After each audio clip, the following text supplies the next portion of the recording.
The world over, huge amounts of data are being generated and transferred daily through different media. This data is big data and comprises of different types: structured, semi-structured, and unstructured data. To be of value to the business world, this data needs to be stored, processed, and analyzed intelligently. This triggered the development of several innovative technologies that could circumvent these problems. But, as we now know, no one solution or technology can resolve all big data problems. And technologies are constantly being created and added to the big data technology pool. Among these technologies, Hadoop is the most popular.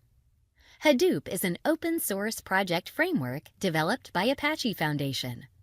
It is designed to work with huge volumes of big data and comprises of HDFS and MapReduce.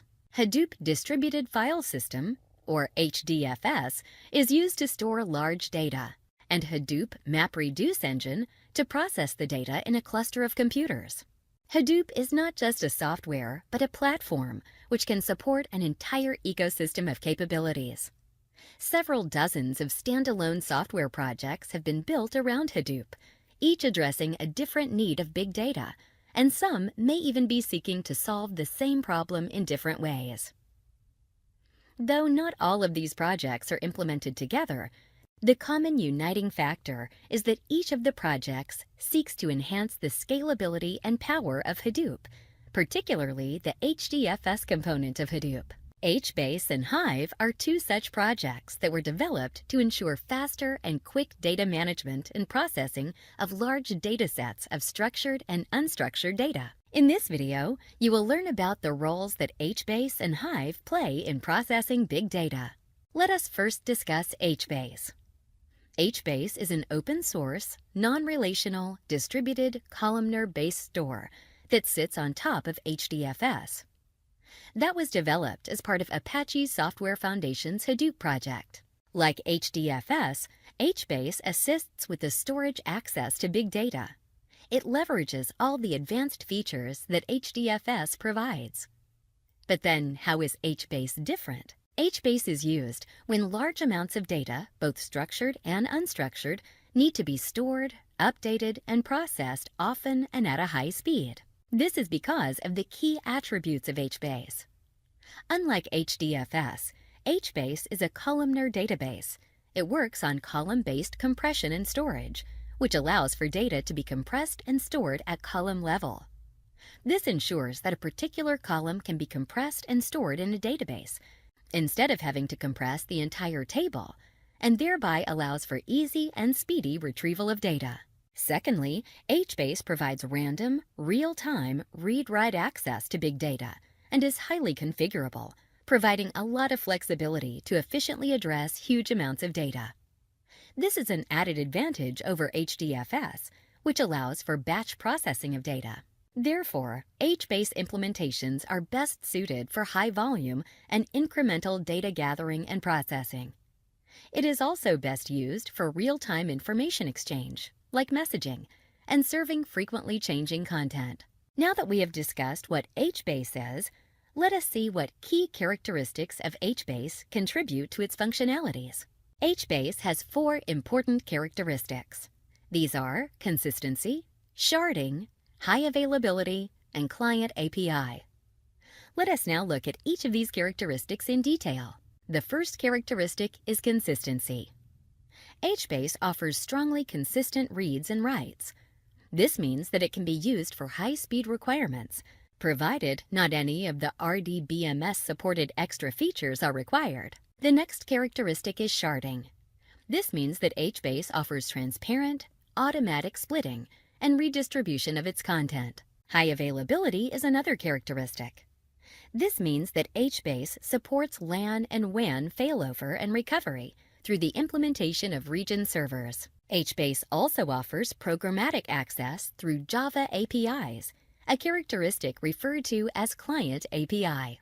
Now that you understand what Hbase can be used for, let us look at its many benefits. Hbase stores large quantities of data in a way that allows fast access to the data for processing and updates.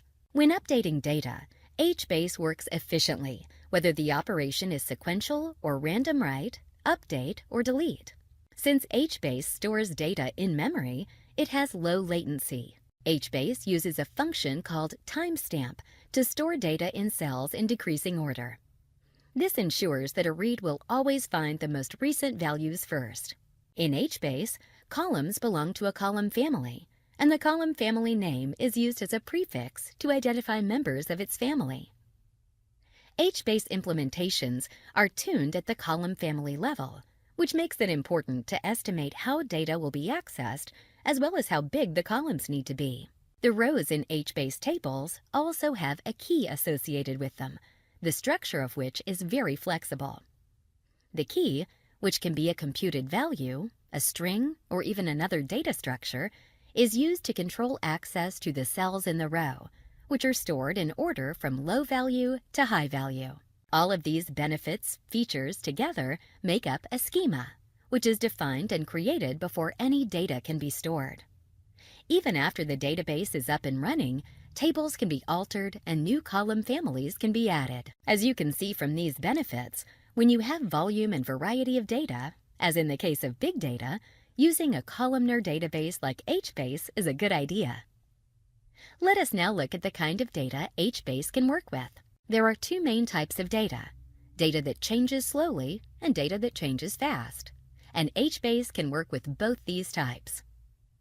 Data that changes slowly includes reference data, like demographic data, IP address geolocation lookup tables, and product dimensional data. Data that changes fast includes application logs, clickstream data, and in-game usage data. These are used in real-time log ingestion and batch log analytics. Hbase not only receives this data quickly, but also updates the database fast enough to allow for processing immediately after the updates are received.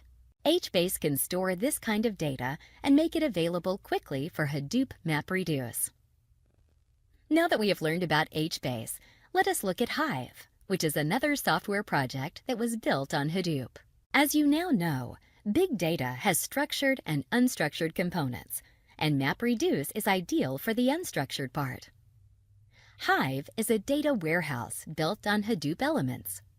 With Hive, access and querying of both structured and unstructured data is made possible, and data is then made available for analysis by MapReduce. Let us now look at the mechanisms Hive uses to organize data. Hive uses three main mechanisms for data organization. The first is Hive tables, mapped to directories in the file system, and tables stored in other native file systems. The second mechanism is partitions. A single Hive table can support one or more partitions. These partitions, which represent the distribution of data throughout the table, are mapped to subdirectories in the underlying file system. The last mechanism is buckets. Data in a table is, in turn, divided into buckets that are stored as files in the partition directory in the underlying file system. Hive metadata is stored externally in the metastore, which is a relational database containing the detailed descriptions of the Hive schema. The metastore can sync catalog data with other metadata services in the Hadoop ecosystem. While Hive is built on the core elements of Hadoop, it also provides users who know the SQL with a simple SQL-like implementation known as HiveQL. HiveQL offers select, aggregate, and union functions in one table, as well as across many tables, and also offers user-defined queries for aggregation. Because it relies on the Hadoop foundation, Hive is extensible, scalable, and resilient. Unlike other data warehouses, Hive is best used for data mining and deep analytics that do not require real-time behaviors. On the drawback side, HiveQL is not designed for rapid queries or for real-time analytics. In fact, queries can take several minutes to hours, depending on their complexities. But what can you do with HiveQL? HiveQL can create tables and partitions, and also enable support for arithmetic, logical, and relational operators. It can also assess functions and download a query result to an HDFS directory or table contents to a local directory. Thus, with Hive and Hbase, Structured data, warehouse data, and streaming data all are brought into Hbase for MapReduce processing. Now that you understand the roles Hbase and Hive play in the processing of big data, let's evaluate your understanding so far.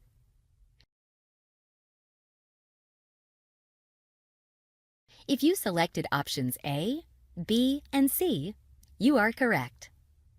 Hbase uses a column-oriented database that offers a lot of flexibility, performance, and scalability when dealing with big data. It also works with both data that changes slowly and data that changes fast. And with regard to real-time data, Hbase receives the data and updates the database fast enough to allow processing immediately after updates. Let's do a quick recap of what you've learned in this session. Hbase is an open-source, non-relational, distributed database. It can store, process, and update large amounts of data often and at high speed. It uses a columnar database, which offers great flexibility, performance, and scalability. It can work with data that changes slowly and data that changes fast. Hive is a data warehouse built on Hadoop elements that processes the structured data. It is best used for data mining and deep analytics.